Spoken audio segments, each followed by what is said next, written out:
Many of us want to start our own businesses. Public space is filled with reports of new ventures, but the reporting on entrepreneurship is heavily skewed in one particular direction, towards people who've started new kinds of businesses, pioneers who've pushed the boundaries of commerce by creating a wholly new offering, usually through the help of some form of innovative piece of technology.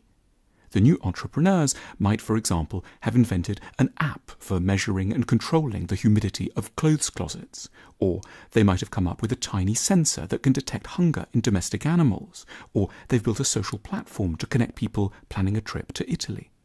This emphasis on novelty can leave us feeling that the chief and correct way to become an entrepreneur is invariably going to be through radical, technologically based innovation. We may therefore, as we contemplate an entrepreneurial future, ask ourselves, with increasing panic, what entirely unthought of idea we might ourselves come up with to propel us forwards. In our frenzy, the answers we arrive at may start to lean towards the implausible, the trite, or the naive. But there is another path. Most of the economy is made up of businesses doing stuff that people have always been doing, or have been doing for a very long time.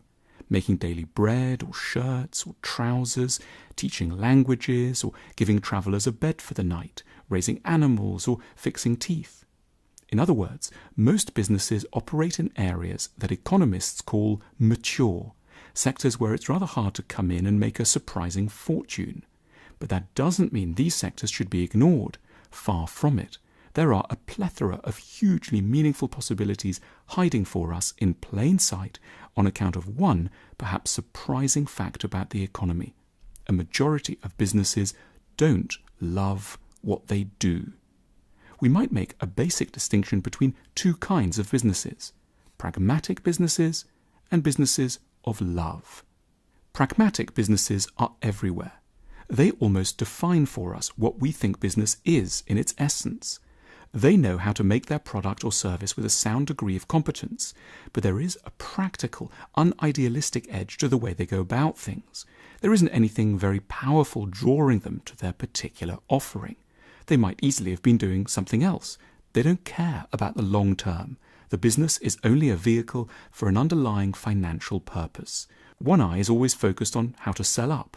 If the owners didn't have to work, they almost certainly wouldn't. Such pragmatic businesses may do fine, or even very well, for a long time, but the motivations are easy enough to spot. A discerning eye can tell something crucial within minutes of walking through the door. This is not being done with or for love. Pragmatic businesses dominate the economy. One might say that over 85% of businesses fall into this category, but there are parts of the economy, and they are heavily in the minority, where things are being done rather differently. Businesses of love produce many varied things, but there are some underlying principles holding them together.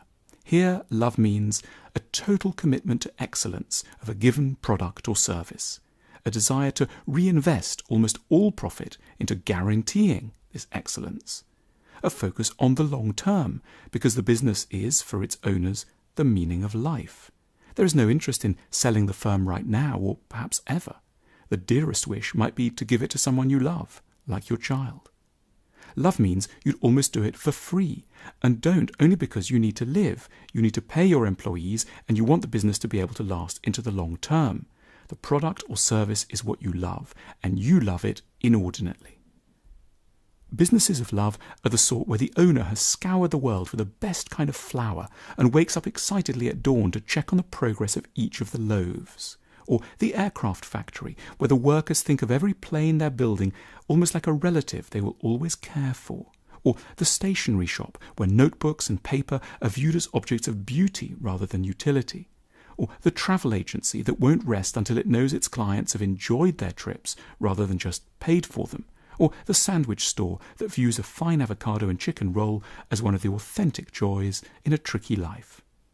Businesses run for love are not always successful in the standard financial sense of the term.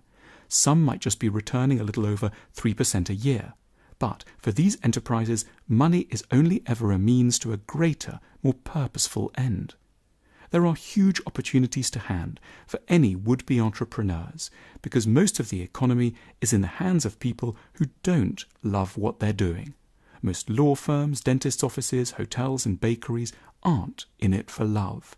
They may be efficient and canny, but they are ultimately just waiting to sell up. We don't need to be very original to succeed. We don't need to have invented anything very new. We just need to make sense of our lives and make an honest living along the way, to offer the world something we love a little more intensely than most people do. Thank you for commenting, liking and subscribing. Our book, A Job to Love, is a practical guide to finding fulfilling work. To find out more, follow the link on your screen now.